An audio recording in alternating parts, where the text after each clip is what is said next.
Hello, everybody. Last week we said 2024 would be the year of conflict, and we laid out the three areas of conflict that we saw coming: the domestic political conflict, geopolitical, global conflict, military mostly, and also dollar conflict, currency conflict. Today, let's address the domestic political conflict and how it will affect money. And remember what we said last week: what is money? And we came to the conclusion, well, money's been a lot of things through history.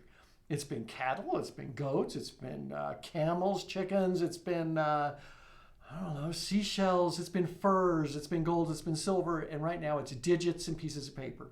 Money is what we agree it is. And when agreement breaks down, that means trust breaks down. And this is what we're seeing right now in our society between government and we the people. Trust is breaking down.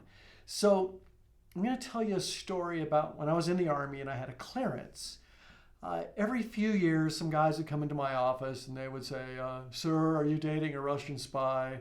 Are you gambling too much? Have you been snorting cocaine?" No, no, no. One year I said, "Fellas, if I did do these things, I'm not going to tell you the truth. If I tell you I'm dating a Russian spy, you're going to pull my clearance." They said, "Well, we know that, sir." I said, "So it's really built where I would lie to you." "Oh, yeah, we know." They said, "There's got to be a better way." I said, "Sir, there is. Show us your credit card statements and your checkbook. If we see how you're spending money, we can profile you in about 5 minutes and see if you're a security risk." It's the same with countries. Who you are shows up in how you spend your money. Are you going to the casino or putting money aside for the kids' college funds? Are you getting liquored up or are you paying your rent? You get the idea. And again, same for nations. Right now, we're running a $2 trillion deficit per year? Well, wait a minute. That's immoral. We're at 34 trillion of debt. And we have saddled the next generation with 34 trillion to the point now where interest on that debt is $1 trillion per year. Guys, we can't handle that. And the generations that are coming up after us can't handle it. Jerome Powell over at the Federal Reserve is saying this is unsustainable. And yet our politicians won't do anything about it. Both sides, left and right, they know this can't go on, yet they continue to do it. And the reason is we've corrupted the money. So if the money's corrupted, just spend, print it up, print some more, and we're going to play it out to the end. There are really two ways to solve this debt problem. We know what they are. One way is hard default. The Soviet Union did this back in the day. Well, sorry, Soviet Union failed. All you guys who were in the Soviet military or Soviet civil service workers who had pensions, our versions of Medicaid, Medicare, that kind of thing. Sorry, that country doesn't exist anymore. We're not obligated. I doubt we're going to do that in the United States. If we defaulted, no more Social Security? No more Medicare? No, oh, okay.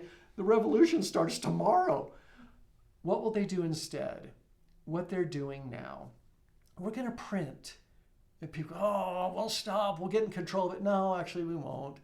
The corruption is now too deep with the money, and the corruption in the money represents who our officials, what our leadership has become. And it's horrible to say that, but that's where we are. So we're going to continue to debase the currency. What does that mean to you? Well, life out there gets tougher because, as Walt said last week, the society starts to break down.